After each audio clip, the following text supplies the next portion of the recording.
Welcome back to the Sports Source. This segment brought to you by Southeast Termite and Pest Control. Every fall as the weather turns cold, they come looking for a nice place to winter. And the place to winter is your home. They are the fall invaders.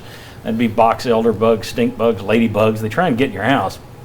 Nothing is better for them than your home, unless you have called Matthew Haynes and the family-owned team at Southeast Termite and Pest Control. For more than 50 years they've been doing it. I had them come out and do the fall invader treatment at my home just 2 weeks ago. Do it every year because it works. There were years where I didn't do it, then I started doing it, and I will always do it. That's how much I believe in it. That's how much I believe in Southeast Termite and Pest Control. Okay, we got the whole crew of VFLs out here. I just asked this question in the break, thinking I could project the answers, and I was totally wrong. So this is interesting to me.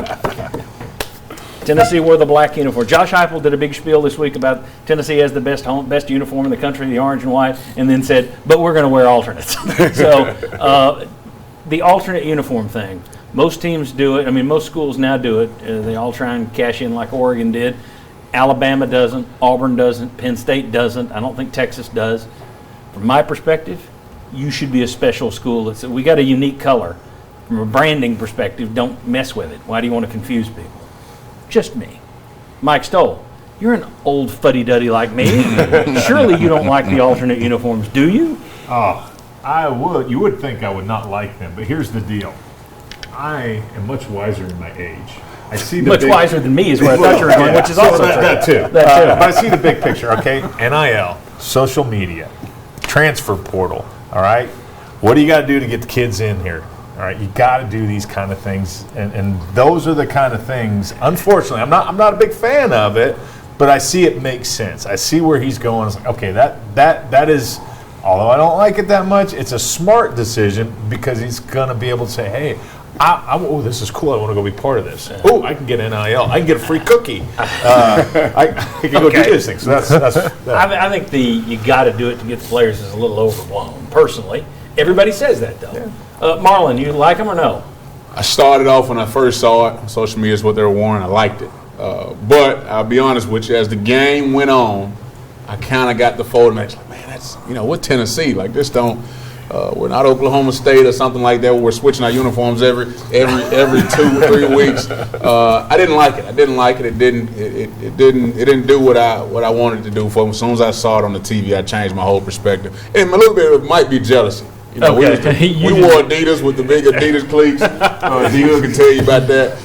It might be a little jealousy, but not a big fan of it. Sterling, I wouldn't think I figured Mr. Tennessee, Mr. Orange would say Tennessee wears orange and white. Tennessee wears orange and white. Orange and white is our colors. But if we can do something to get the energy going inside the stadium and inside our players to produce a win like that, I'm all for it. You got to do something different every now and then. It's not a thing to do a lot. But every now and then, a little change of pace, get the pot stirred up a little bit. I like it, John P. Daniel, you loved it, didn't you? I did, and I love it because it's typically, and just like Marlon and I senior night when we voted to wear the gray uniforms instead of the traditional orange and white, it's a player-led movement. It's something that you got to give and take with coaches. Where are you going to pick your battles?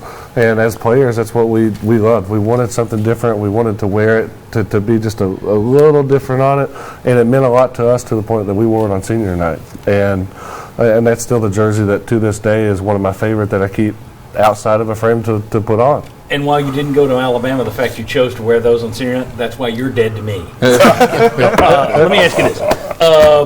Marlon, Daniel, you both played for Lane Kiffin. This has to be quick. I'm sorry.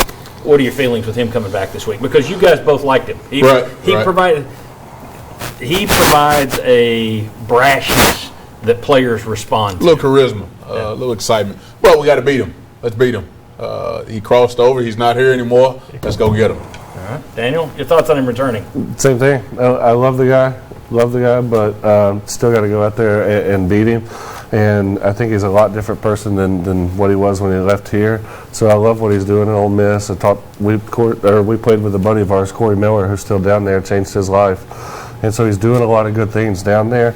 Obviously, he's still a little hurt from what he did to us here. Is Corey Miller on the strength staff down there? Yeah, he's on the strength staff down there. Found his wife and got a child on the way. And Lane Kiffin's been a great mentor for him, changed his life. It's pretty impressive. Very good. That's enough of the good stuff about Lane Kiffin. When we come back, let's talk about the genius and all that he's accomplished at Ole Miss. We still got predictions for the game, the Cavaliers line, a lot more to come as we shift this show from Tennessee, South Carolina to Tennessee, Ole Miss. Come on back.